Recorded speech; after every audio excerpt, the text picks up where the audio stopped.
Hi అండి, welcome to my channel Swapna recipe. ఈరోజు మనం సాంబార్ పొడి తయారీ విధానం చూద్దాము.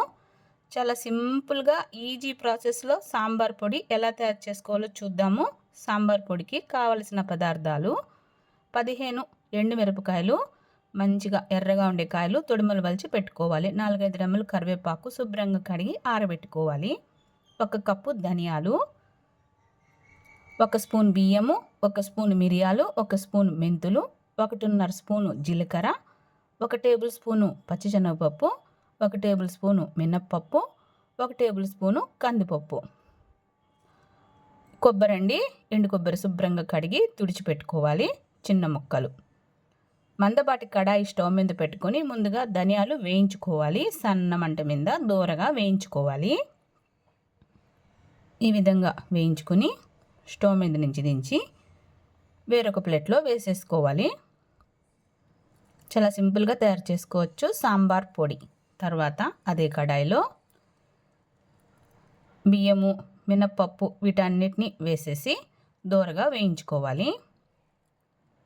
కొద్ది కొద్దిగా క్వాంటిటీలో తీసుకున్నాం కాబట్టి ఒక్కసారిగా అన్నీ వేసేసి సన్న మంట మీద వీటిని కూడా దోరగా వేయించుకుని ధనియాలు వేసిన ప్లేట్లో వేసేసుకోవాలి. తర్వాత ఎండుమిరపకాయలు తొడిమలు వలిచి పెట్టుకుని వీటిని కూడా వేసేసి దోరగా వేయించుకోవాలి. ఈ విధంగా వేయించుకుని వీటిని కూడా ప్లేట్లో వేసేసుకోవాలి. చాలా సింపుల్గా చేసుకోవచ్చు సాంబార్ పొడి ఇంట్లో.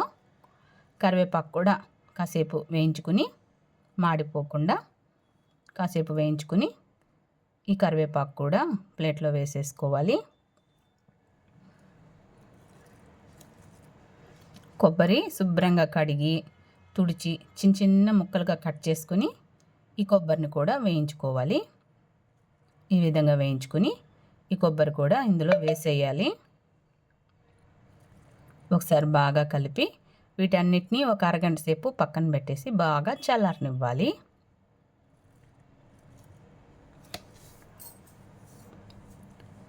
బాగా చల్లారిన తర్వాత వీటిని మిక్సీలో వేసేసుకొని మెత్తగా పౌడర్ చేసుకోవాలి. చాలా బాగుంటుందండి సాంబార్ పొడి. మనం బయట కొనే సాంబార్ పొడి కన్నా ఇంట్లో తయారు చేసుకున్న సాంబార్ పొడి చాలా టేస్ట్గా ఉంటుంది. బయట వాళ్ళు ఎలా తయారు చేస్తారో ఏమో. ఎప్పుడైనా ఎమర్జెన్సీగా 1-2 సార్లు వాడుకోవచ్చు, కానీ డైలీగా బయట వస్తువులు వాడుకోకూడదు. మేమైతే ఇంట్లోనే తయారు చేసుకుంటామండి సాంబార్ పొడి. ఇలా మిక్సీ చేసుకోవాలి. ఈ విధంగా మెత్తగా మిక్సీ చేసుకోవాలి. చూడండి, ఇలా మిక్సీ చేసుకొని ఈ సాంబార్ పొడిని ఒక ప్లేట్లో వేసుకోవాలి. మిగిలిన పప్పుల్ని కూడా మిక్సీ చేసేసుకుందాము.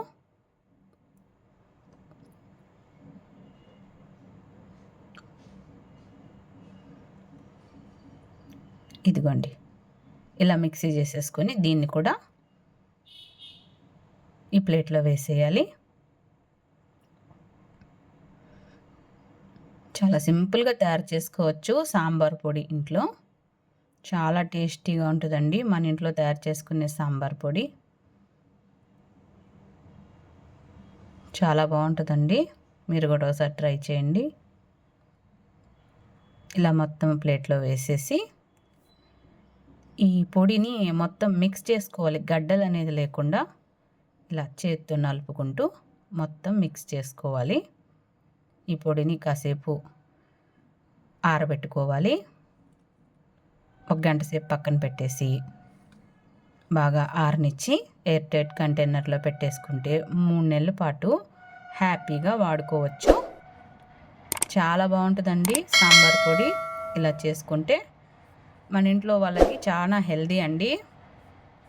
ఈ సాంబార్ పొడిని డైరెక్ట్గా వేసుకోకూడదు.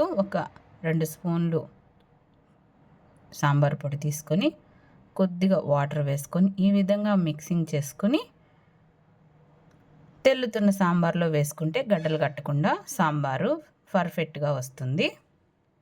డైరెక్ట్గా మనము ఈ పొడిని సాంబార్ పైన చల్లితే గడ్డలుగా ఉంటుంది. సాంబార్ పొడి నచ్చితే లైక్ చేసి మరిన్ని వీడియోస్ కోసం ఛానల్ సబ్స్క్రైబ్ చేసుకోండి.